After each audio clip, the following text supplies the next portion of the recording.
gabay sa amin nitong nakaraang linggo. Maraming salamat po sa mga biyayang pinagkakaloob mo sa amin at sa patuloy na paggabay sa aming lahat, maging sa mga pamilya namin. Patawarin niyo po kami sa mga pagkakasalang nagawa namin kung nakasakit man kami ng aming kapwa na hindi namin namalayan. Patuloy po sanang pagpalain ang bawat isa sa amin at bigyan mo po ng malusog na pangangatawan at kaisipan ang bawat isa sa amin. Naway maisabuhay po namin ang aming matututunan sa pag-aaral ngayong gabi at patuloy niyo pong bigyan ng wisdom si Kuya Dan para sa mga ituturo niya sa amin. Lord, you are our healer. Idinudulog po namin ang pagaling ng mga kasamahan namin sa pampalataya na kasalukuyang nakikipaglaban sa COVID. Gayun din po ang mga kasamahan namin sa trabaho, ang mga doktor at nurses na naapektuhan ng virus. Ito'y hinihiling namin sa pangalan ng iyong anak na si Jesus. Amen. Amen. So, sige po at si Kuya Jay yung sa ano Thanksgiving, Kuya Gio. Thanksgiving ka muna.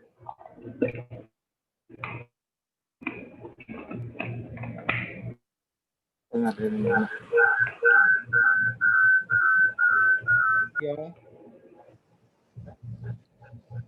Magandang gabi po sa lahat. Gusto ko lang po magpasalamat sa Panginoon sa patuloy na pag-iingat niya po sa amin. Bali po, ilang buwan na rin po na ano po yun, magmula po nung nag-start ang COVID po, hindi pa rin salamat sa Lord dahil hindi pa rin po siya pa rin po ang nagbibigay ng kalakasan sa amin sa pag-iingat sa trabaho po. And, gusto ko lang din po ipagpasalamat sa Lord dahil po sa lola ko po dahil nung last 2 weeks po na hospital po siya nagkaroon po siya ng sa bato po. And na-confine po siya, mga 15 days po siya na-confine. And nagpapasalamat ko din po sa Lord yung paglabas po niya na ngayon. Dati po, hirap po siyang kumain. Tapos po, puro parang solid lang po yung kinakain niya po. Tapos sa tubo po siya pinapakain po. Yun lang po. Gusto ko lang rin po yung ipagpasalamat sa Lord. Thanks pa. Salamat din po sa mga prayers niyo po sa mga kasamaan ko po. Thank you po. Yun. Sige po at ito po yung pangatlong natin Bible study na kasama yung mga bago. Actually yung sa last 2 na pag-aaral natin, nagkaroon tayo ng gospel presentation. So, yung matatagal na Kristiyano, alam na yun sa gospel presentation siguro. Kaya lang, dahil po hindi namin kayo kilala, kaya nag-gospel presentation kami ng nakaraan 2 weeks. 2 weeks in a row yon. Ngayon, after that gospel presentation, at ang pag-aaralan natin sa gabing ito ay muna tayo sa ay may nakalimutan ako. Off muna pala tayo sa sa memory verse. Muna tayo. Off muna sa memory verse. Mag-share ako ng screen. Ito. Sandali lang po.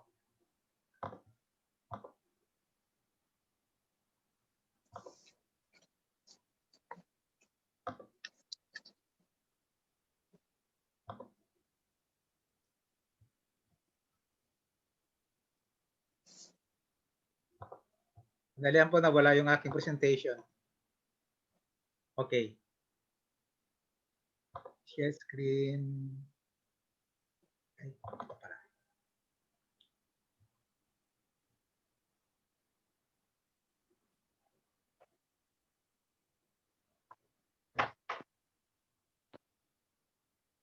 Nakita niyo po yung yung sa screen?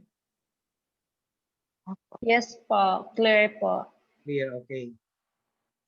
So pagkatapos po natin ng pag-aaral po nung nakaraan ay mayroon tayong pag-aaralan ngayon na ang maybe ang ilan sa inyo ay alam na ito. Pero yung sa ating pag-aaral ay nais ko pong maging interactive tayo. Pero pag mayroong katanungan, pwede tayong mag-open natin ng mic at medyo lang, pwede tayong mag-comment, magtanong.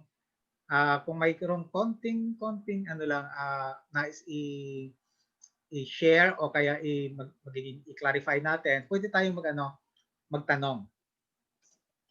Okay lang po? Open niyo lang yung pong mic para para magiging ang ating pag-aaral po ay interactive. Hindi lang po ako yung nagsasalita lang. Okay lang po? Thumbs up.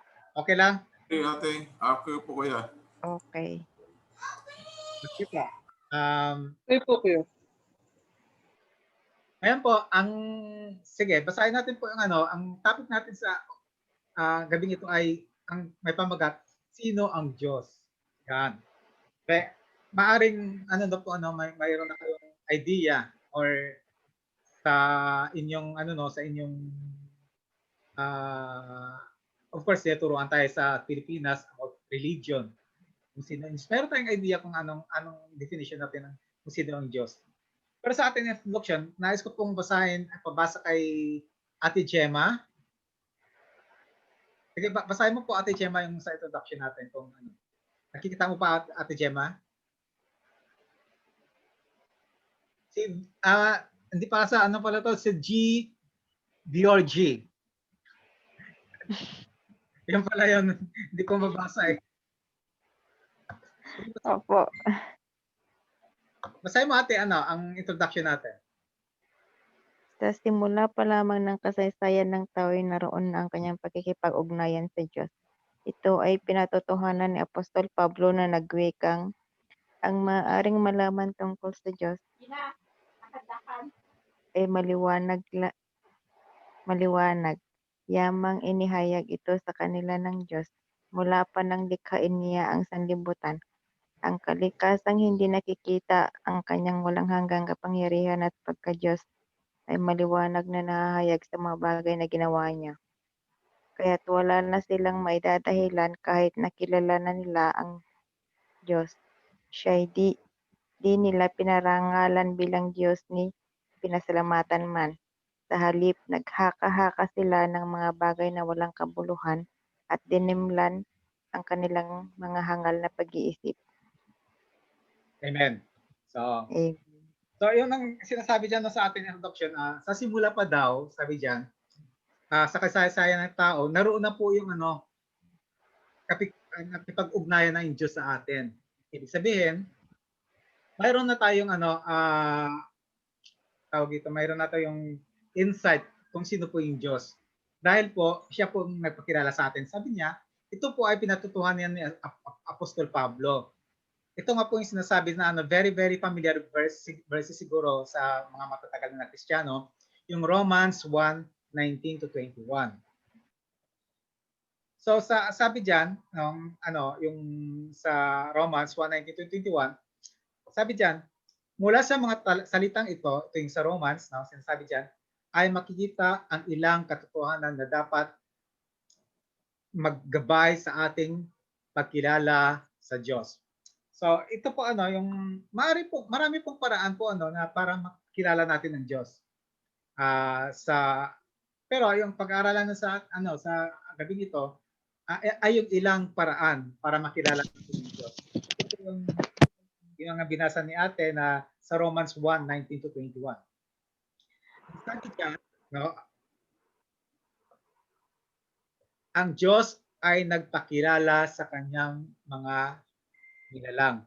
Ibig sabihin, ang Diyos po ang nag-umpisa po na unang nag-reach out sa atin. Kasi sabi nga doon sa ating verse, yamang inihayag ito sa kanila ng Diyos. Yan. So, nagpahayag po ang Diyos sa kanyang sarili. At paano niya po ito pinahayag? Ang sa kanyang sarili, sa pamamagitan po ng kanyang mga nilikha. Yan. So, una dyan, tungkol, ang maaaring malaman tungkol sa Diyos ay maliwanag. Sabi niya, maliwanag. Yamang inihayag ito sa kanila ng Diyos. So, una-una, inihayag niya ang kanyang sarili sa pamamagitan ng kanyang mga nilikha. Mula pa ng kanyang likhain ang sanlibutan Meron. at ang kalikasan hindi nakikita ang kanyang Bible study dito, no? Bible study. Gusto mo mag-join? Sorry. Sige po, pa-join mo siya ate kung gusto niya mag-join. So, sabi doon, mula pa nung likhain ng Diyos ang mundo, ang sanlibutan, ay napakilala na siya sa atin. At malalaman natin mamaya kung paano siya napakilala. Ang kanyang walang hanggang kapangyarihan at ang pagka-Diyos. So, ibig sabihin, ang Diyos ay hindi natin makilala sa sarili nating sikap, sa sarili nating pagkaunawa, kung hindi siya napakilala sa atin. Ibig sabihin, ang tao, as yung nature natin, ay binigyan lang po ng Diyos ng kapangyarihan para makilala siya. At anong kapangyarihan na to? Yung information na sa kanyang mga katulad niyang kanyang linika, yung sanlibutan. Yan, sinasabi. So, ang example siya ng ng ilang sa mga katangian ng Diyos, no, ay yung hindi nakikita. Yung Diyos po ay hindi nakikita, di po ba? So, ano po ang mga nilikha ng Diyos na hindi nakikita? Example, hangin, di po ba? Ano pa ano pa po ang ang mga nilikha ng Diyos na hindi natin nakikita? Mayroon pa ba? Yung kalawakan, kuya. Ano po, kuya? Yung kalawakan, kuya. Ang kalawakan. Ang kalawakan. Ano pa? Ang kalawakan nakikita natin, kuya. Ano pa? Ay, nakikita pa. Ano pa yung mga nilikha ng Diyos na hindi natin nakikita? Faith po. Pananampalataya po. Yung physical niya na nilikha, ang physical ng mga bagay na nilikha ng Diyos, na hindi natin nakikita. Gravity, hindi natin nakikita. Hangin. Ano po? Hangin. Hangin, ayan, nabanggit na. Ano pa? Gravity. Kuya, init. Init. O yan, hindi natin nakikita ang init. Nararamdaman natin ang init, pero hindi natin nakikita. Ano pa? Alam niyo ba yung electricity hindi rin natin nakikita? Okay. Na-observe natin yung kanyang ang kanyang reaction pero hindi natin siya nakikita. Actually, ang electricity at gravity wala pa pong nakapag-explain doon sa kanila kung saan sila nanggaling. So, ganun po, no? Yun po yung yung ilan po sa katangian ng Diyos na na kanyang inihayag na sa tao. So ano pa po ang kanyang inihayag sa tao? Ang kanyang walang hanggang kapangyarihan. Yan. Ano po ang example po ng sa kanyang nalikha na makapangyarihan? Araw, di po ba? Makapangyarihan. Yung bulkan. Kalawakan. Ayan. So ibig sabihin, ang Diyos ay unang nag-reach out sa tao para po ang mayroong, tingnan yung terminology ko mayroong kamalayan ang tao na may Diyos. Hindi po ibig sabihin na mayroon siyang personal relationship sa Diyos, pero ang tao ay binigyan niya ng kapangyarihan at kamalayan na mayroong Diyos. Para po sa lahat yon, sa mga naniwala sa Diyos at hindi naniwala. So mayroon silang kamalayan. Lahat tayo may kamalayan. So ano pa po? Ang matutunan natin tungkol sa talatang binasa. So una po, sa talata na binasa, ang Diyos ay napakilala sa kanyang mga nilalang. Yon. At ang pangalawa, may kakayahan ang tao na kilalanin ang Diyos. Yan. Dahil po nagpakilala na ang Diyos sa tao, mayroon siyang kakayanan para kilalanin ang Diyos. At ang Diyos din po ito ang nagbigay ng kakayanan sa kanya.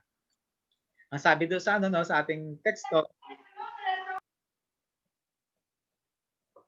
kahit nakilala na nila ang Diyos, kilala nila ang Diyos, hindi personal na ano no, na pagkakilala kundi yung ano, may kamalayan sila, siya ay di nila pinangarangalan bilang Diyos ni kinasalamatan man.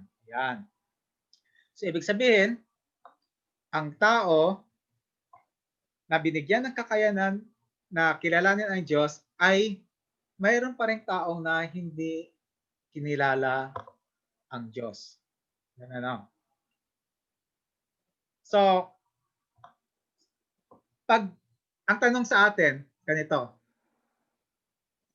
Pag ang isang tao ay hindi niya kinilala ang Diyos, ano po yung magiging effect nito sa kanya?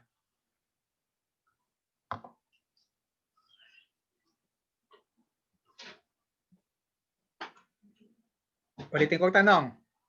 Ang tao na hindi kinikilala yung ang Diyos sa pamamagitan po ng kanyang nilikha, sa kanyang ayon sa kanyang pagkakilala, ano po ang magiging effect nito sa tao?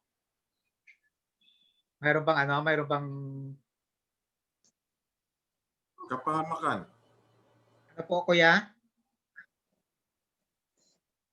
Wala ka pang sound, kuya, wala pang sound. Kapahamakan po. Kapahamakan. Ano pa po? Ano kuya, siya ang magaling. Kumbaga, ginagawa niyang Diyos ang kanyang sarili. Ayan, ginagawa ng Diyos ang kanyang sarili. Ano pa pong effect nito pag hindi natin kinikilala yung ano, yung kapahayagan ng Diyos?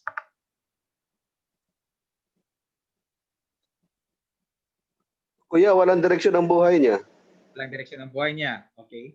Ano pa?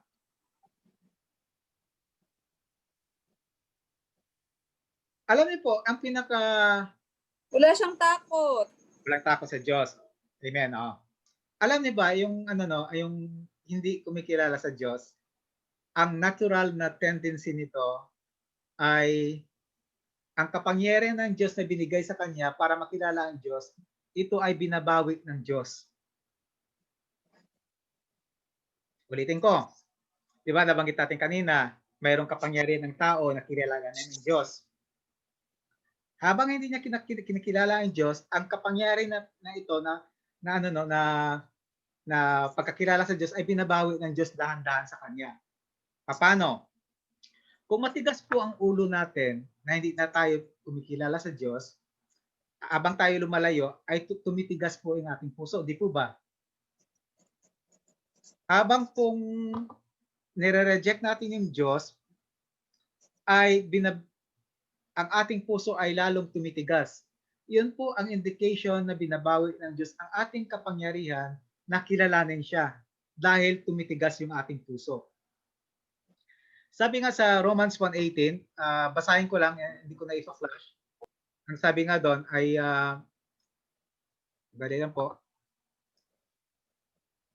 since they did not see fit to acknowledge God, God gave them up to that debased mind to do what not to be done.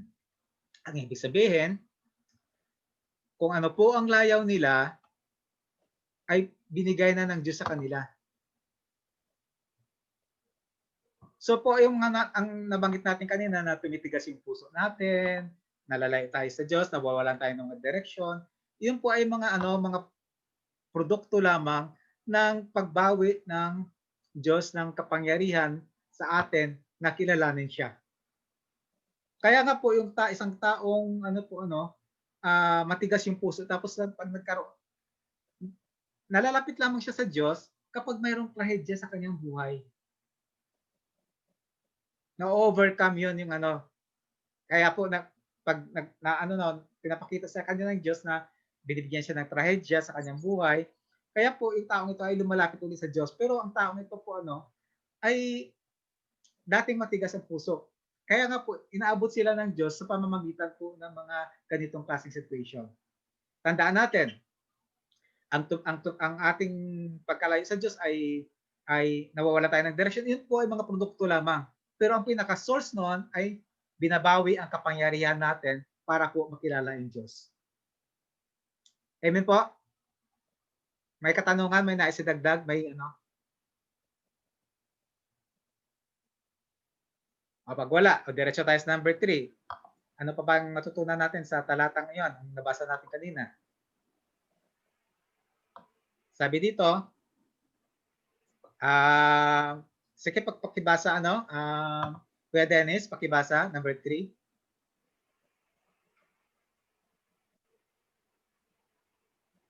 Number 3, dapat kilalanin ng Diyos ayon sa kanyang mga kapahayagan at hindi sa sariling paghahaka-haka o opinion.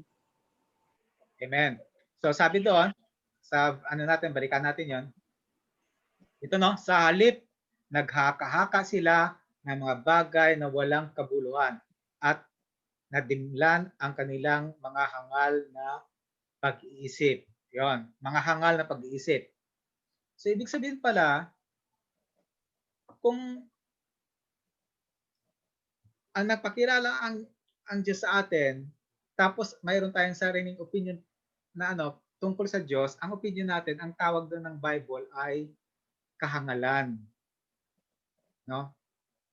So kaya pala napaka-importante no sa atin mga na mga tao na magbasa po ng Bible. Kasi po ang ating opinion sa harap ng Diyos ay ito ay kahangalan. Ano natin? So kaya po na ano no yung kaya po pag tayo po ay mayroong sinasabi patungkol sa Diyos, ay ang kino-quote natin po yung Bible.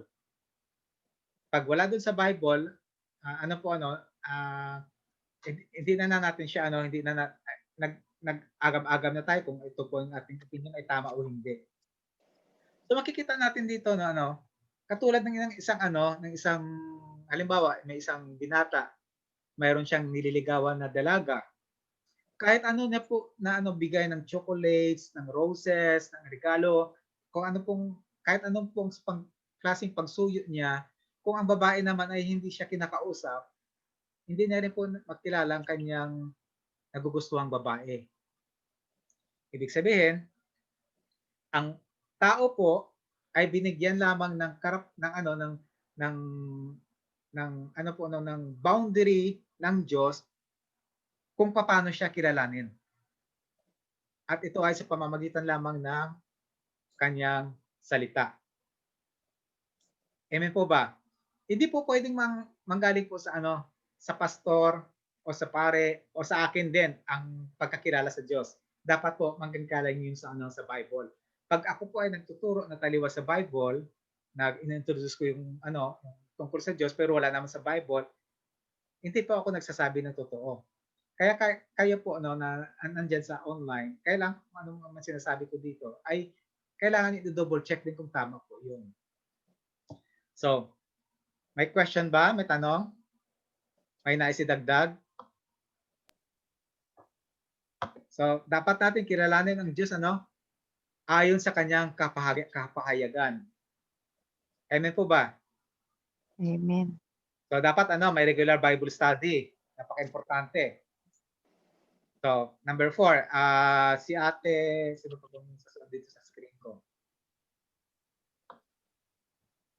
Pakibasa, Kuya, Atitin, pakibasa Atitin, number 4. Magkikinig lang daw po si Ate Tin. Makikinig. Sino po? Ate Tin Ebero or isang Tin? Dati, di ba nanonood po? Si Christine Kuya Raduan. Opo. Si Okay. si Redwan.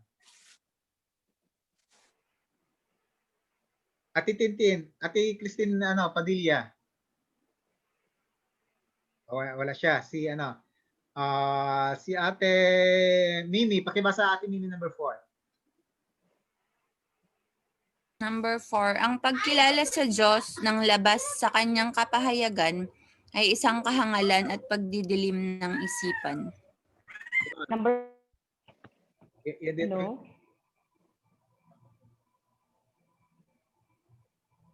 Mayroong, Hello? hello po. Naririnig ka po. Hello po, naririnig niyo po ako. Number 4 po, no? Sige lang Okay. po. Ang pagkilala sa Diyos ng laban sa kanyang kapahayagan. Po? Sige po, sige po. Basahin mo po, diretso. Sige po ate, tuloy po. Tuloy mo po.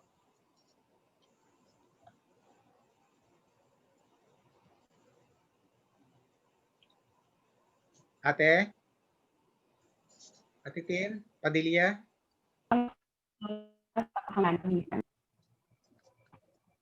Hello po? Sige po, magsalita ka. Nabasa ko na po. Hindi ko na ano. Sige po, sige po, sige po. So, yun yung nabanggit natin kanina, ang pagkakilala sa Diyos sa labas sa kanyang kapahayagan ay kahangalan at pagdilim ng isipan. Yun. Ang pagkilala sa kanyang ng isipan. Opo. So, ayun. Makikita natin dito, na-explain natin kanina. Ang yung kaya nga po napaka-importante na na ang whatever na na ang ating yung ating pagkakilala sa Diyos, hindi po dahil po sa ating tradisyon. Hindi po siya dahil sa turo ng ating mga magulang. Hindi po siya dahil turo ng ating school. Hindi po sa ating society. Hindi po ang pagkilala natin sa ating Diyos ay ay ayon lamang sa kanyang salita. Nabanggit ko na kanina na ang sinilala natin ang Diyos o nagkaroon tayo ng turo-turo patungkol sa Diyos, ang tawag dito ay kahangalan at pagdidilim ng isipan. Alam niyo po, yung isa po sa pinaka malungkot na na realidad, maraming tao po sa sa mundo ngayon, hindi lang naman sa bansang Pilipinas, at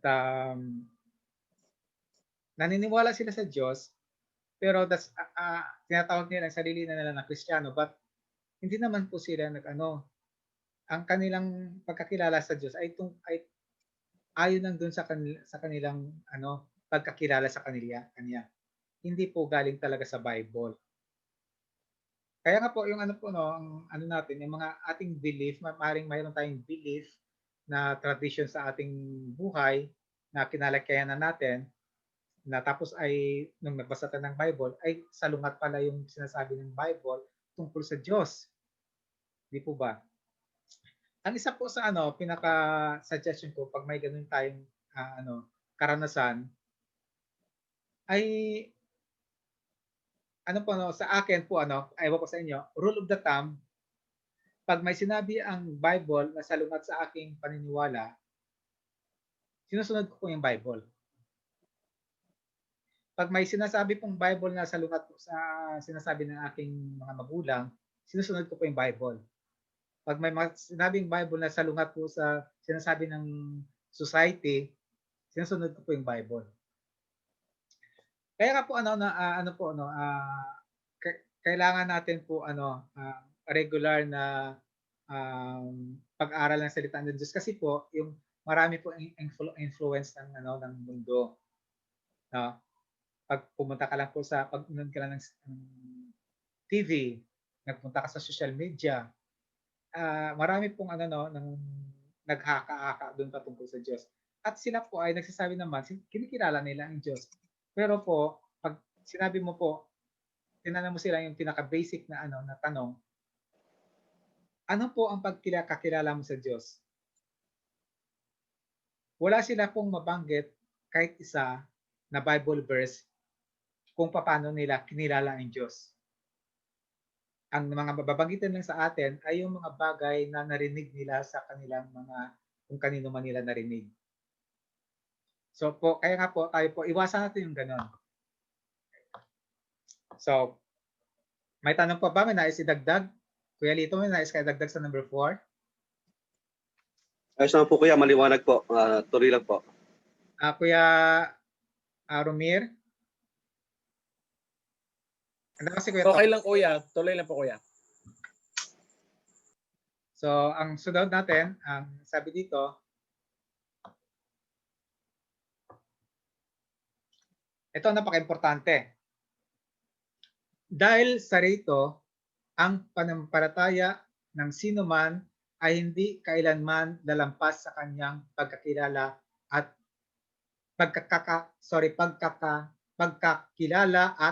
pagkakilala sa Diyos. Ibig sabihin, ito nakapa-importante kung wala tayong alam tungkol sa Diyos, kung wala tayong mabanggit na verses tungkol sa Diyos, kung ano po yung ating panampalataya, kung ganito lang po, ang ating alam tungkol sa Diyos, sa kanyang salita, kung ganito lang, ay hindi po maaring lalagpas ang ating faith. Maaring ganito lang din o mas mababa pa. Hindi mo po pwedeng pagdiinan na naniniwala ka sa Diyos kung wala kang mabanggit patungkol sa Diyos, sa kanyang salita. Ulitin natin, napaka-importante. Hindi mo pwedeng pagpilitan na kilala mo may pananampalataya ka sa Diyos kung wala kang mabanggit yung mga bagay patungkol sa Diyos. Ibig sabihin, ang pananampalataya ng isang tao ay nakabase lamang sa kanyang pagkakilala sa Diyos. Maaring ang Diyos ay marami kang Bible verses na alam tungkol sa Diyos. Halimbawa, ganito kadami. Maaring ang faith mo ay dito, dito, dito, o dito. Hindi pwedeng lumampas. Napaka-importante yon. Kaya ka po, kung aminin natin sa sarili natin, maging honest tayo, kung kukunti lang po alam natin patungkol sa Diyos, hindi natin pwedeng ipagpilit na mataas ang ating pananampalataya. Nakakaintindihan ba? Amen po ba? Amen. Amen. Hindi natin pwedeng pagpilitan yon. Kasi, example, in a practical, halimbawa, yung isang tao, example lang, pumunta ako sa sa Bata o sa Riyadh, sa Bata, dito sa Jeddah, sa Balad. Pag sinabi natin, may nakilala tayong tao, sabi ng isang tao na bagong kilala, Brad, pwede bang humiram ako sa iyo ng 1,000? Papahiramin ba natin? Hindi, kasi hindi natin siya kilala.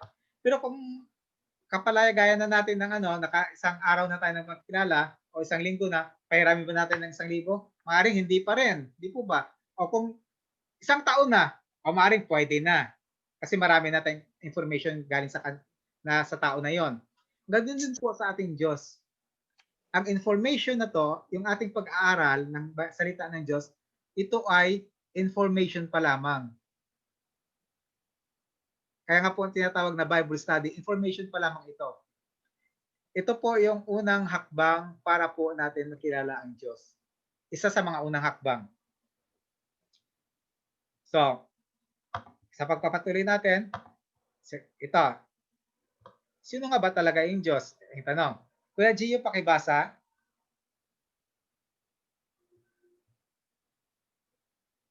Kuya Gio. Saan po ya?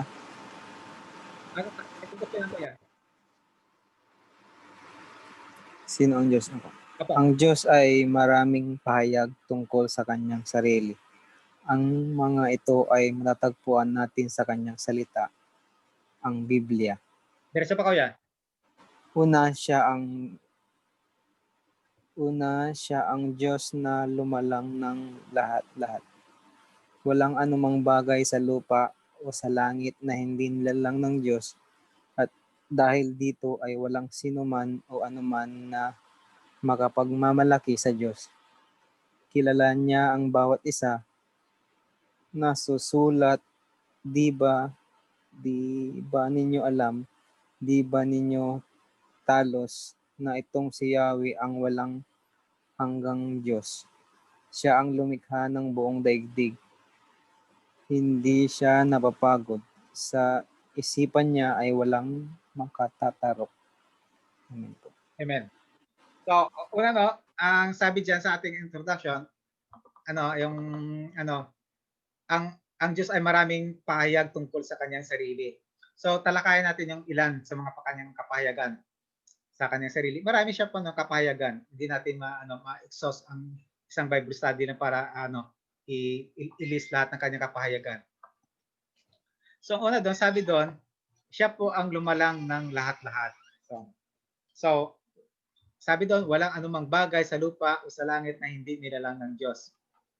So ibig sabihin, hindi lang po yung yung bagay dito sa lupa at sa langit, kundi po ang yung mga nabanggit natin kanina, yung mga hangin na hindi na nakikita, yung init na hindi natin nakikita, yung mga gravity na hindi natin nakikita.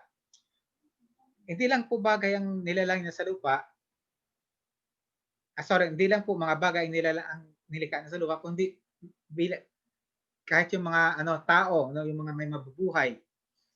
So yung tao at mga bagay ay siya po ang naglalang noon. Ang ating kalakasan, yung ating mga muscle, kung saan tayo siya din po naglalang noon. Ang ating po kinakain, ang ating intake, ang ating pagkain, siya din po may lalang noon. Wala pong nag-i-exist dito sa lupa na hindi po ang Diyos ang pasimula noon. So kaya po tayo mga tao, wala pong tayong dapat ipagmalaki na halimbawa ako ay magaling dahil po ay sa trabaho, dahil po ako po ang maraming nako-contribute sa aking trabaho. Ang Diyos po ang may kagagawa noon. Ba't ka nakapag-contribute?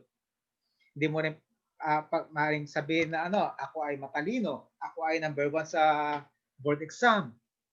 Hindi mo rin po maaaring ipagmalaki nun kasi yung utak mo at ang nalagay ang mga information na galing na pumupunta sa utak mo ay ang Diyos din po ang naglalang nun. Halimbawa, kung ikaw ay isang engineer, kung ikaw ay magaling sa math, yung paano ba na-discover ang math, ang Diyos din po may kapakanan nun. Kaya po ang tao po ay walang maaring ipagmalaki sa Diyos. Kaya nga po tayo, kung may nagawa tayo na mabuti o maganda, ang pinapapurihan natin po ay binabalik natin ang papuri sa Diyos, hindi po sa tao. Yan. At yun po ay napag-aralan na natin sa gospel presentation, yung 2 linggo. Na sa gospel presentation, na yung ating kabutihan, sinasabi doon, ay produkto ng ating pagkaligtas. Ibig sabihin,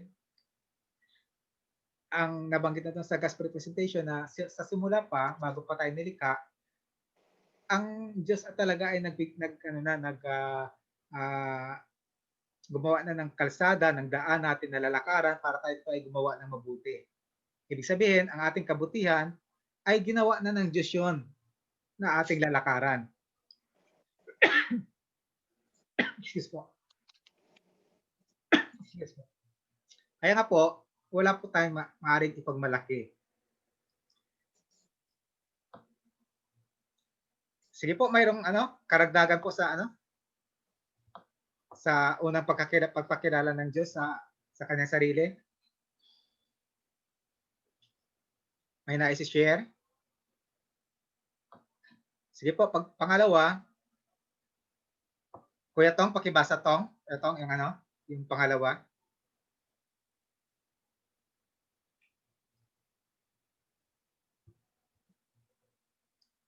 Kuya Ramir.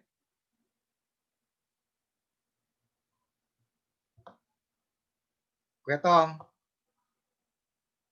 Wala. Si Kuya Dennis, pakibasa Kuya Dennis.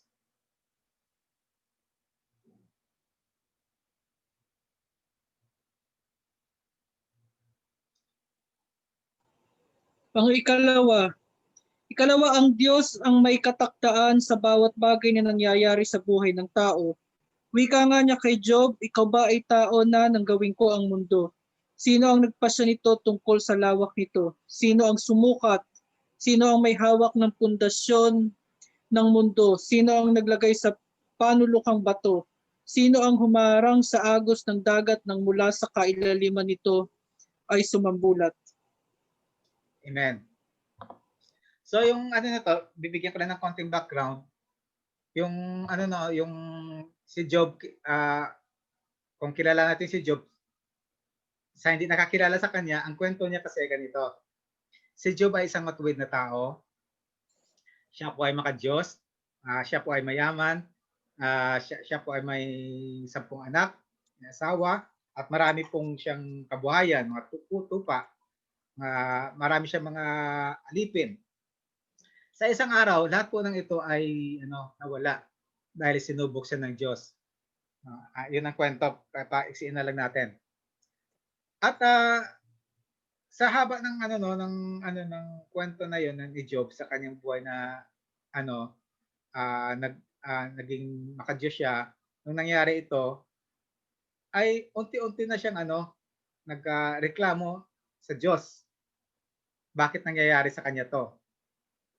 Nung nagreklamo siya sa Diyos, nung una kasi hindi pa siya nagrereklamo, pero nung umahaba ng kanyang sufferings, kasi nagkaroon pa siya ng sakit, mayroong mga pigsa sa buong niyang katawan. So, ito na, nagtanong na siya. Tinanong niya na yung Diyos. Itong sagot ng Diyos sa kanya.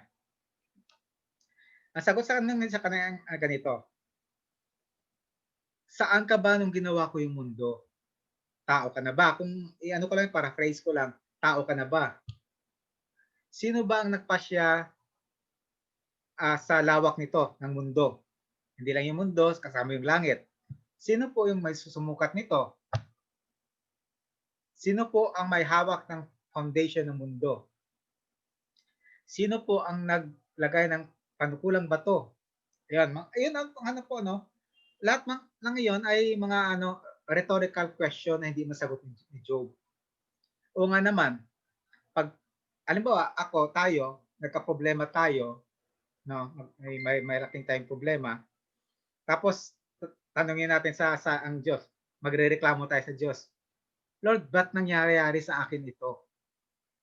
Ba't mo ako pinaparusahan? Halimbawa lang, sample lang. Siguro maraming nagaganon ngayon dahil pandemic, no? So kung sasagutin tayo ng Diyos, Danny, no? Saan ka ba nung ginawa ko yung mundo? Hindi ako makasagot.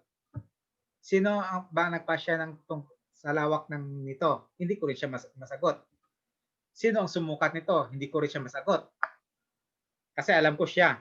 Sino ang may hawak ng foundation ng mundo? Of course, alam natin siya. So hindi ko siya masagot. Ibig sabihin, ang sinasabi ng Diyos, lahat ng ginawa ng Diyos ay mayroong katakdaan. Mayroon siyang limit. Kung binigyan niya ng limit kung saan lang po yung agos ng tubig, no? Ganon din po sa aking buhay. Ang ibibigay niya sa akin, mayroon ding limit. No? Ang lahat nangyayari po sa atin ay mayroong limit, mayroong siyang katakdaan.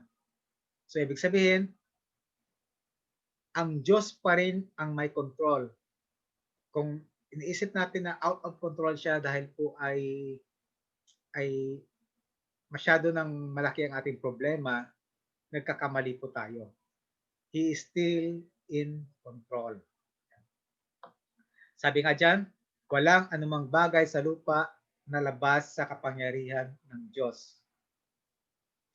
Kahit sa gitna ng mga pagsubok at negatibong mga bagay, ang Diyos pa rin ang may hawak sa lahat. Ito po yung sinasabi ng 1 Corinthians 10:13. Sabi doon, wala pang pagsubok na dumating sa inyo na di dinanas ng lahat ng tao. Tapat ang Diyos at hindi niya ipahintulot na kayo'y subukin sa higit na inyong makakaya.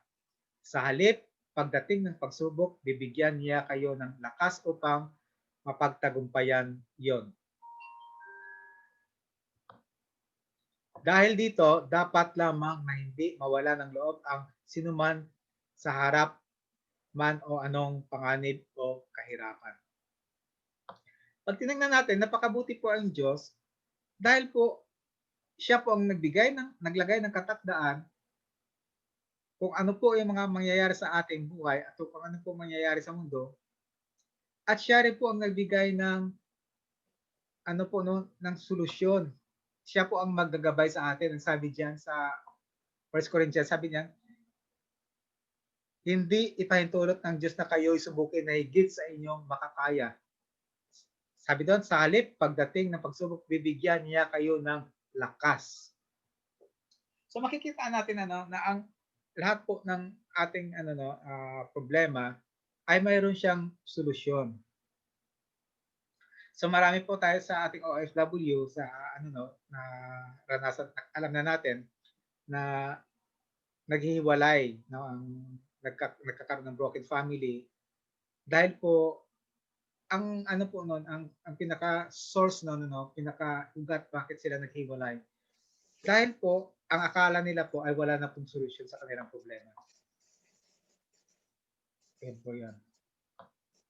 So malungkot man yung nakakatotohanan, kaya po tayo ay pilit nating nire-reach out din yung mga taong ito para po makadali sa kanya itong klaseng pag-aaral para po sila magkaroon ng pag-asa sa kanilang buhay.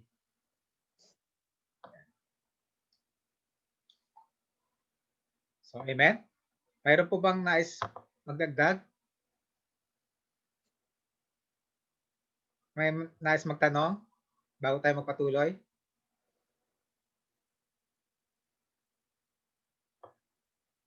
Pag wala, sige po, sa sunod, basahin mo, Kuya Lito, ang pangatlo.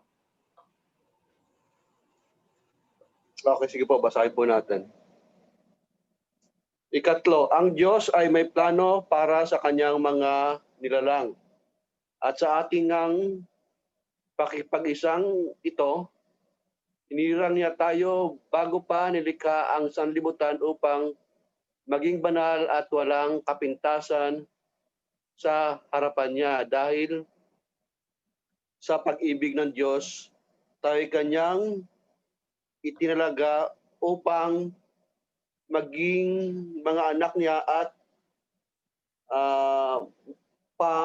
sa pamagitan ni Jesus, iyan ang kanyang layunin at kalooban. Amen. So ito po ito po yung actually ito po yung original plan ng Diyos. Actually ang kanyang original plan ay hindi pa nagbago hanggang ngayon. Ito pa rin ang original. Ang Diyos natin ay wala siyang plan B. Puro plan A 'yon. At ito po yung unang plano niya. Na lahat ng kanyang nilalang mula kay Adam and Eve hanggang ngayon ay ang plano niya ay anong plano niya? Sinabi diyan? Anong sabi diyan? Anong plano niya sa atin? Mayroon bang nakakita kung anong plano niya?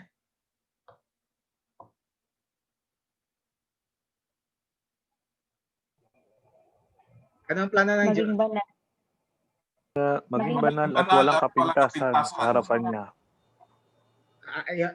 Amen? Ano pa? Ang pinaka diyan, ang pinaka importante diyan. Maging anak niya sa pamamagitan ni Jesucristo. Amen. Lahat tayo ay magiging ibig sabihin, si Adam, tandaan natin to. Kasi may maraming maling perception na si Adam and Eve daw ay anak ng Diyos. Si Adam and Eve, ang original na plano nilang ng Diyos ay katulad din ng plano ng Diyos sa atin ngayon. Hindi po nagbago yon. Itinalagas tayo upang maging anak ng Diyos through Jesus Christ. Kung hindi nagkasala si Adam and Eve, ang plano ng Diyos sa kanila ay i-adapt sila through Jesus Christ. Hindi po nagbago yon. Si Adam and Eve, hindi po sila mga anak ng Diyos. Sila po ay, nilikha sila ng Diyos, pero hindi sila anak ng Diyos. Ang anak ng Diyos po ay isa lang. Di po ba? Sa John 3:16, anong sinasabi ng John 3:16? Sino mag-recite? Sino nakalam ng John 3:16? For God so loved the world that he gave his only begotten Son, that whosoever believeth in him should not perish, but have an everlasting life. Amen. So, thank you po, Kuya Dan. Bigatin Son, nag-iisang anak niya, si Yesu Cristo. Hindi tayo kasama John. Kaya nga po, ang plano niya ay italaga niya tayong maging anak niya. Sa pamamagitan ng anong paraan ng Diyos na para tayo maging anak niya. Para ang plano ay tayo ay magiging manatiling banal at walang kapintasan. Kaya lang si Adam and Eve hindi sila nanatiling banal at walang kapintasan. Alam natin yung kwento, nakasala sila.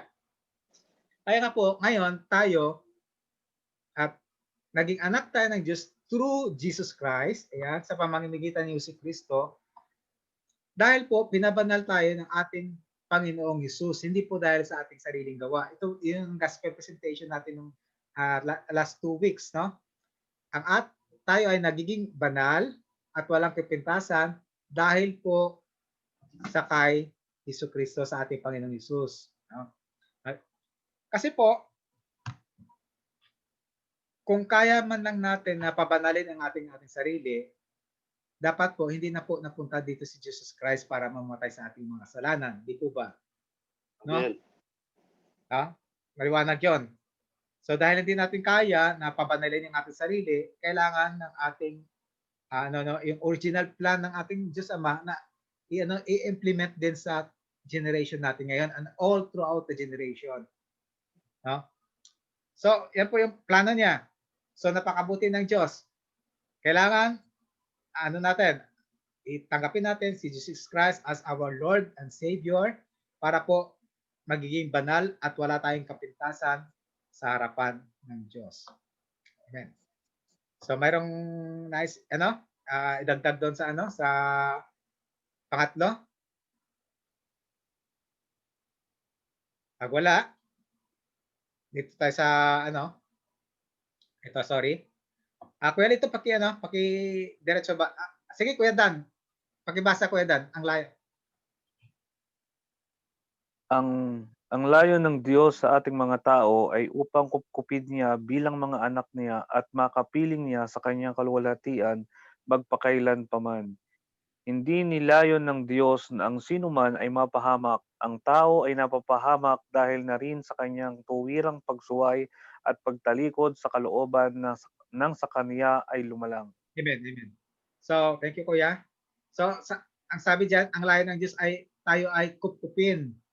Ibig sabihin, parang si Adam and Eve, ang layunin ng Diyos kay Adam and Eve ay kupkupin. Ibig sabihin, nabanggit na natin kanina, hindi talaga sila anak ng Diyos. Tayo mga tao, kung narinig yung expression ng sa kanto, no, sa bakit ikaw ba lang bang anak ng Diyos, no? Ang totoo niyan, tayong lahat ay hindi anak ng Diyos. Tayo ay planong kupkupin ng anak ng Diyos through Jesus Christ. Yan. Kaya sinasabi ng 2 Peter 3:9, no? Kaya nga po ang layo ng Diyos po ay walang taong mapahamak kahit sino man. Kahit gaano pa tayo kasama, hindi na layo na tayo mapahamak.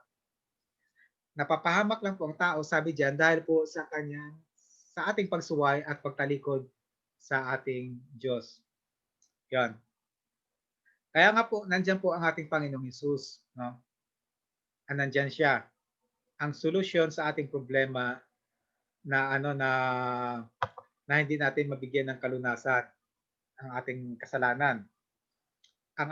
Dahil po wala tayong lunas sa ating problema, yung kasalanan, yung sa gospel presentation ng last 2 weeks, pinagkaloob ng Diyos ang ating Panginoong Hesus.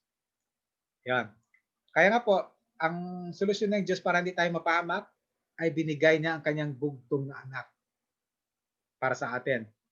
Hindi siya po nagbigay ng religion, hindi niya po binigay ang Katoliko, hindi niya po bibigay ang Protestante, hindi niya po binigay si pastor o si pope, binigay niya po ang kanyang bugtong na anak. At lalong-lalo na, nag-away-away mga Kristiyano dito, hindi rin siya nagbigay ng doktrina para paniwalaan natin. Although ang doctrines ay maganda yon, pero ang binigay niya ay persona. Persona ng ating Panginoong Hesus.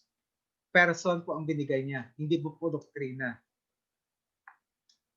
Maliwanag ba yon? Thumbs up sa kung ano maliwanag. Kaya nga po, ang tatanggapin natin sa ating pagkipagrelasyon sa ating Diyos Ama ay yung persona, yung kanyang gift na binigay sa atin, ang Panginoong Hesus. Amen. So sa ika-4, pakibasa po, Kuya Rene Lagas.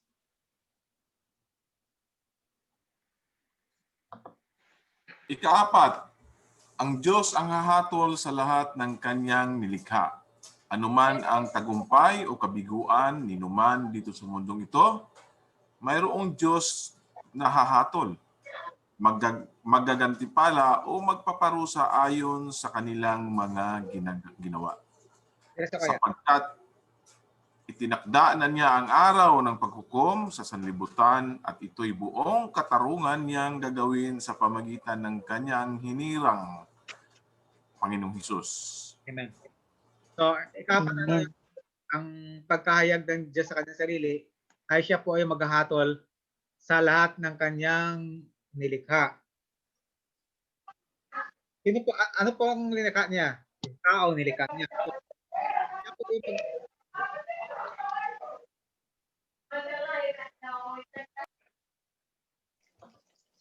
mayroon pong ano. Okay. So, sabi doon, siya, ang Diyos po ang maghahatol sa kanyang lahat na nilikha. Unang-una, sino pong hahatol? First and foremost, yung mga tao, yung mga sumuway sa kanya at ano ang mga sumuway sa kanya at sa mga sumunod sa kanya, siya maghahatol noon. Ano pa yung hahatulan niya? Hindi lang po mga tao hahatulan niya, kundi ang buong sanlibutan, yung earth, yung universe, yung nakikita natin sa kalawakan. Yun po lahat ay magugunaw, hahatol siya. Sabi nga po no, heaven and earth shall pass away but my word shall not pass away. Lahat po ay magugunaw, mawawala, hahatulan niya. Pero hahatulan naman yung heaven and earth, pero po sa atin, ang concern natin po ay ang ating mga kanya-kanyang sariling kaluluwa. Dahil po ang ating kaluluwa, ang ating Panginoong Hesus ang maghahatol noon. Siya po ngayon, siya po ang ating tagapagligtas. Pagdating niya sa ikalawa niyang pagdating, siya po ay hindi na po natin siya tagapagligtas. Siya po ay ating na siyang judge. Kaya po at napakahalaga na tayo na nakakapakinig ng salita na to, i-reach out natin yung mga taong hindi pa nakakapakinig ng salita ng Diyos. Yung mga kung paano kayo na-reach out, kung paano kayo na dito nga sa sa online Bible study na to, ay ganun din po ang gagawin niyo, i-reach out ulit yung mga taong ng mga kaibigan niyo, mga mahal sa buhay, para man sila po ay kung hatulan man sila ng Diyos, ng ating Panginoong Jesus, ito ay favorable na paghatol. Hindi po yung paghatol na na sa dagat-dagatang apoy, sa ibang pag-aaral na yan. So yung sinasabi diyan, ang ating Panginoong Hesus ang maghahatol sa atin. So yan po yung mga ilan sa kapahayagan ng Diyos sa kanyang sarili, no? So, mayroon pang dito na tayo magtatapos. Mayroon bang katanungan? So, i-recap lang natin, So, ang sabi doon ang una sa Romans 1:19-21 na una, ang Diyos ang nagpakilala sa kanyang mga nilalang. So, ibig sabihin, siya po ang unang nag-initiate na makilala natin siya through His creation. Hindi ibig sabihin na kilala natin siya in an intimate way, kundi in a general sense na makilala natin siya. Ibig sabihin, ang mga hindi naniwala sa Diyos ay mayroon silang kakayanan na kilalanin ng Diyos. Yung pong sinasabi ng pangalawa. No? At ang pangatlo, dapat kilalanin ng Diyos ayon sa kanyang kapahayagan at hindi sa sariling paghaka-haka. At ang apat, ang pagkakilala sa Diyos na labas sa kanyang kapahayagan ay tinatawag ito ng Bible ay kahangalan o pagdilim ng kaisipan. At ang ilan po ng paraan na ang Diyos ay nagpakilala sa atin, ang una po ay kung sino po ang Diyos ay siya po ay napahayag sa kanyang sarili. Una, pinayag niya kanyang sarili sa pamamagitan po ng kanyang paglalang ng lahat-lahat. Pangalawa, lahat ng bagay ay may katakdaan. At ang pangatlo, lahat ng bagay may plano ang Diyos sa lahat ng kanyang nilalang. At ang kanyang plano ay tayo ay maging kanyang anak through Jesus Christ. At ang pang-apat ay tayo ay hatulan ng ating Diyos through our Lord Jesus Christ. Sige po. Mayroong pong katanungan? Sige, magtatanong ako. Kung walang katanungan ako kung Kuya Dennis, mayroon kang i-share na si dagdag.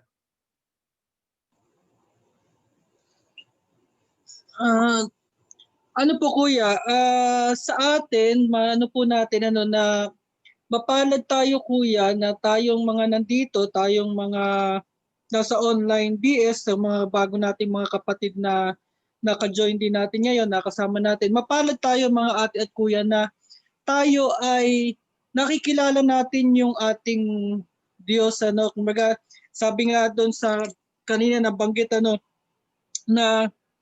na makikilala natin ang Diyos sa pamamagitan ng kanyang mga pahayag na matatagpuan natin sa Bible. Kumbaga, ito yung paraan, ito yung ginagawa nating Bible study. Kumbaga, dito natin mas lubos na nakikilala ang Diyos para nagiging tama yung pagkilala natin sa Kanya, tama yung nagiging pananampalataya natin sa Diyos. Yun po. Sige, Kuya Rene Lagas, mayroon kang idagdag, Kuya Rene? Okay na po, kuya. Okay na po.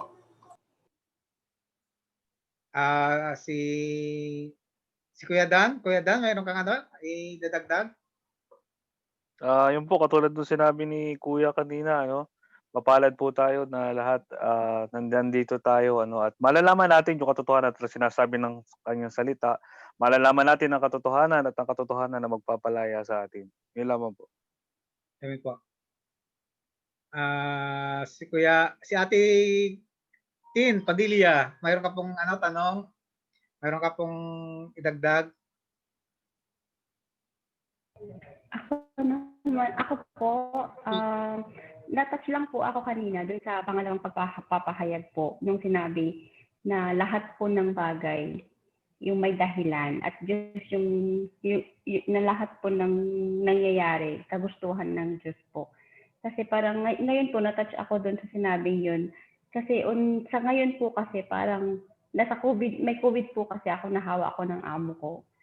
Pero nagpapasalamat pa rin po ako sa Diyos kasi parang hindi niya, yung parang nagka-COVID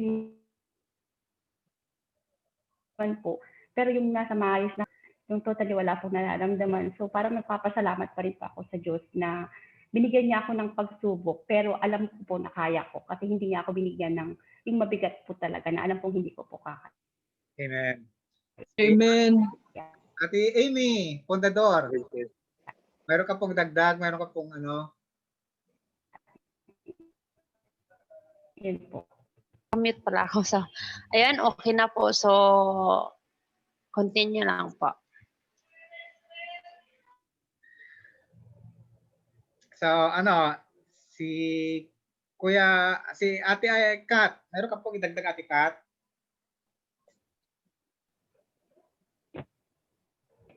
Sige lang, kuya. Okay po, okay. Ayun lang, ano na lang po, encouragement na lang po sa mga kapatid nating bago, yung panahon po na ginugugol natin dito, mga ate at kuya, will not go in vain. Kumbaga, it is not a wasted time sapagkat the more na makilala po natin ang Panginoon, the more na mas lalo po kumbaga, mag-iiba, kumbaga, ang mga perspective natin sa buhay. Kumbaga, yung mga maling akala natin na itatama po ng Panginoon sa pamamagitan po ng kanyang mga salita.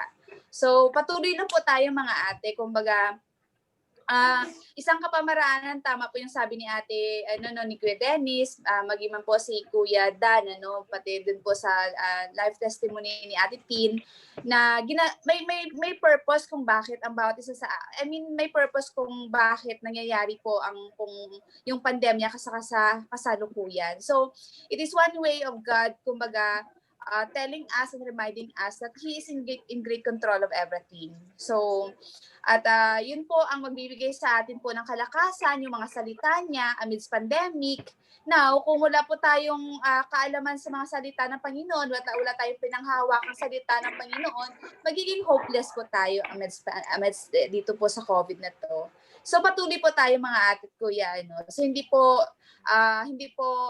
wasted time ang ating pong ginugugol na ito dahil the more na makilala natin ang Panginoon, the more na mas lalo tayong tatatag anuman po ang problema na pagdaraanan natin. Yun lang po. Ikaw si Kuya Lito, mayroon ka pong dagdag, Kuya Lito? Ako yan parang dagdag lang po doon sa nauna mong pahayag, pati kay Ate Kat, na kung gaano kalaki po yung pagkakilala natin sa Panginoon, ay gano'n na din kalaki yung ating pananampalataya at maging pagsunod. So halimbawa, kung 20% lang yung kaalaman pa natin sa Panginoon, hindi pwede maging 50% yung pagkakilala natin sa Kanya at pagsunod natin sa Kanya. So nagmamatch po yun. Kaya ang mas maganda po ay katulad na po din karagdagan na dapat encourage po natin ang bawat isa na mas mag-aral po tayo para mas magkaroon tayo ng kaalaman at dahil po doon ay mas lalong lalago yung pananampalataya po natin, lalago yung pagsunod po natin at mas makakabuti po ito para sa bawat isa po kasi ito naman po ang nais na po ng Panginoon na maging anak niya po tayo, adopted son. At ito po ay mangyayari po kung may sapat po tayong kaalaman po mula sa salita po ng Panginoon through our Bible study. Amen. Sino po dito sa atin yung yung may mga mahal sa buhay o kaya mga kaibigan na na close sila? Tayo meron po, di ba? May mga mahal tayo sa buhay sa Pilipinas at mga close tayo dito din sa Saudi Arabia, mga kaibigan natin. Ngayon po, sa ating mga natutunan sa gabi ito, yung nabanggit niya Kuya Lito, napaka-importante na tayong nakikinig ngayon, i-apply natin ito sa ating buhay. Ganito kasi, sa ating pag-aaral na ating salita ng Diyos, kasi weekly, di po ba? In between, para sa sunod na Bible study, ano po yung gagawin natin?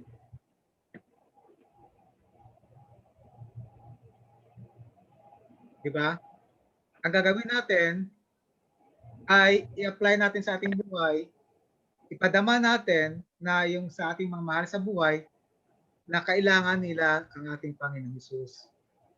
Ang ating kung ano man natutunan natin ngayon, gaano man ito karami o gaano kaliit, i-share natin ito sa ating mga mahal sa buhay. Sila man din ay hikayatin natin na sila po ay mapalapit sa ating Lord. Actually, unang Bible study natin, nabanggit natin dito na isa lang po yung purpose natin dito sa ating pag-aaral ng salita ng Diyos. Para makilala po natin. Sila yung purpose. No? Para kung makilala natin siya, makapagkasunod na tayo sa kanyang kalooban. Dali po kayo, maingay.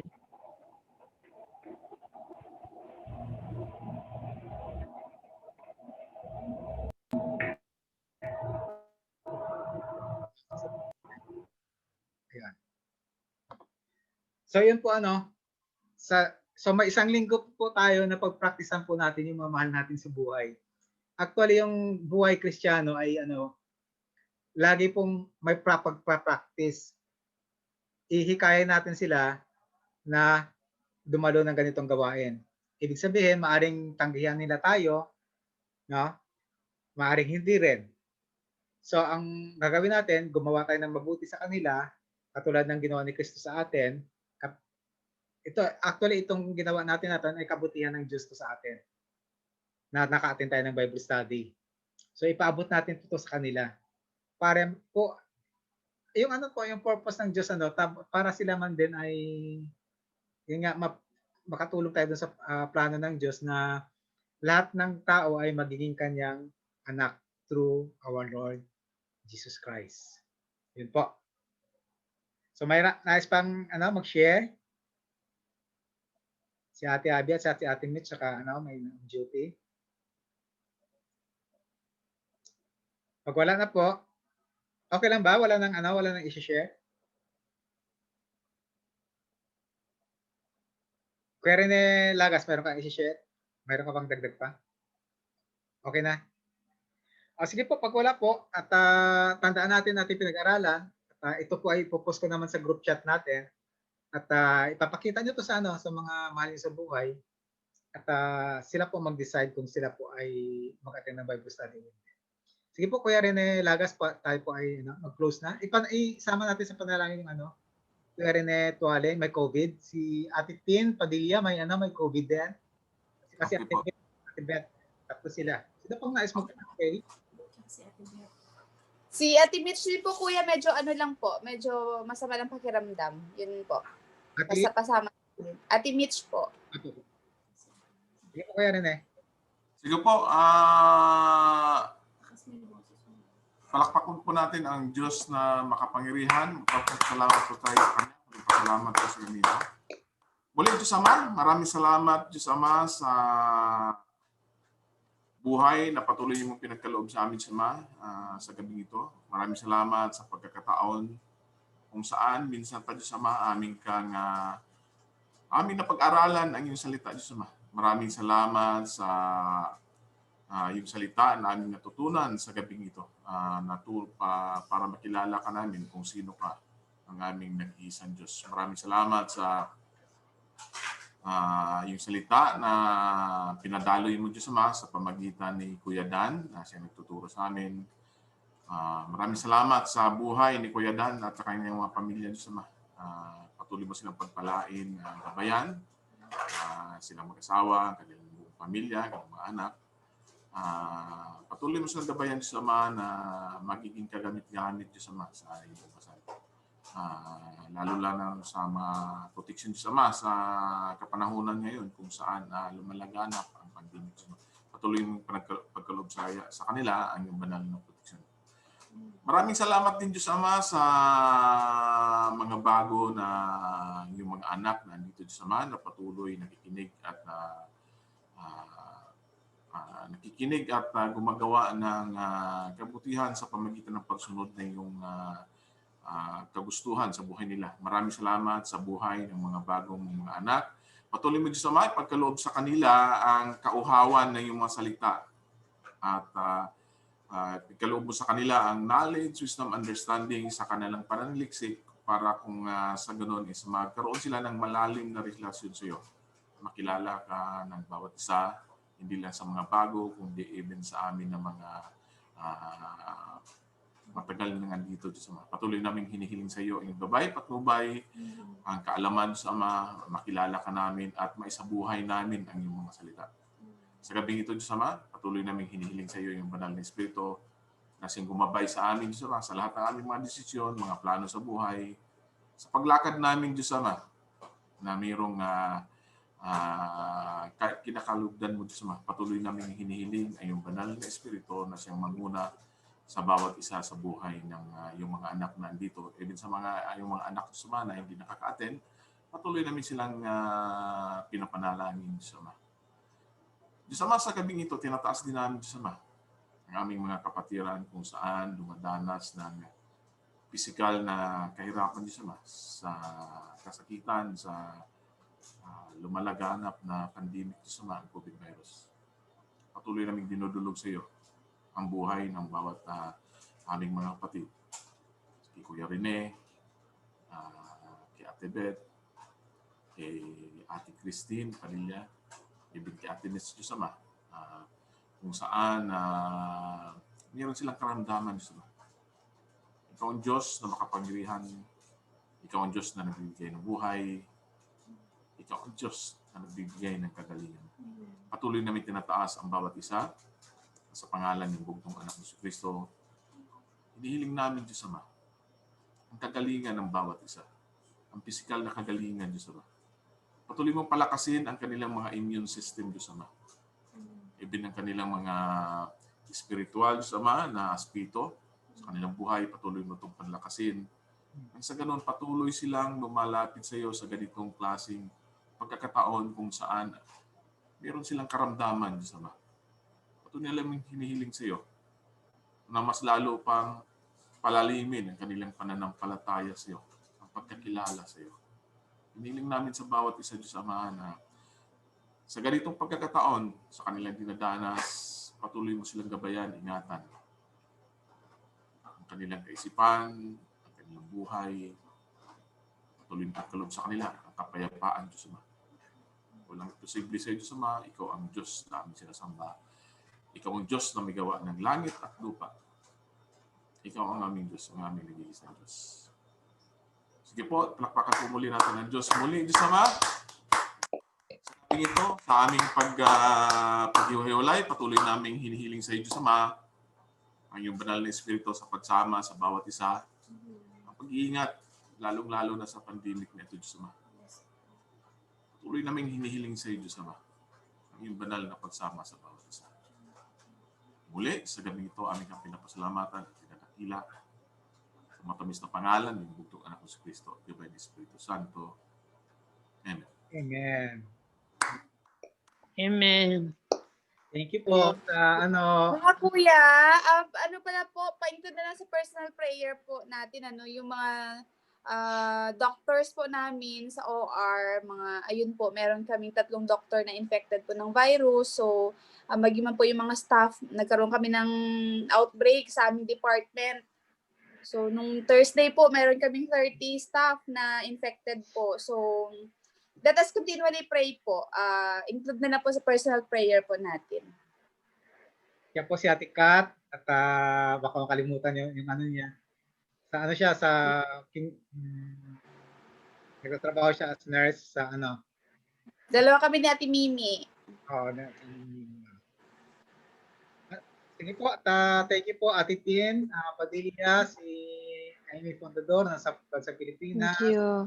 Si John Cinco, si Ate Chrissy, si Kim, si George, pronounce, si Dan. Thank you po sa at nawa po yung yung ang ating natutunan ay lagi natin ang ating mission sa isang linggo ay mag-reach out tayo ng ibang kaluluwa. Yun po ang mission natin. Reach out tayo ng ibang kaluluwa, gawa natin sila ng mabuti. Ang mga masusungit natin na amo ay mapabuti tayo sa kanila. Ang mga kung may pagkakataon tayong tumulong, ay tumulong tayo sa kanila para ma-reach out natin sila. Para po ma-share natin po ang mabuting balita ng kaligtasan at sila man din po ay mapasama sa ganitong klaseng gawain. Yun po yung Kuya, sorry po. Kuya, pwede ba natin makuha mga Facebook po nila? sige po, i-add kita ate sa sa group chat. Sige po. Ganun na lang po. Kasi nandun pala po lahat. So, kasi para may kuha ako doon sa group chat kasi marami na kayo doon sa group chat, nasa 30 plus na kayo. Sige po, maraming salamat po mga ate, mga kuya. Lady Joanne, see you tomorrow. Magaling Bye po. Ate Abby. Good evening. God bless. Dan. Happy birthday, Ate Mitch. Thank you Thank po. you. Until next time po. Sige po. Thank you po. Next time po. God bless po, Ate Aina. Bye-bye, kids. Bye po. Bye po. God bless. Bye po. Bye. Bye. Good night po. Pwede po makuha yung Facebook natin, Kat? Ay, I'm wearing a jacket. Goodbye. Kuya Dan, Anya na kita. pwede po makuha yung ay nag-up si Ate Kat. sige po, bye-bye na po. Bye-bye.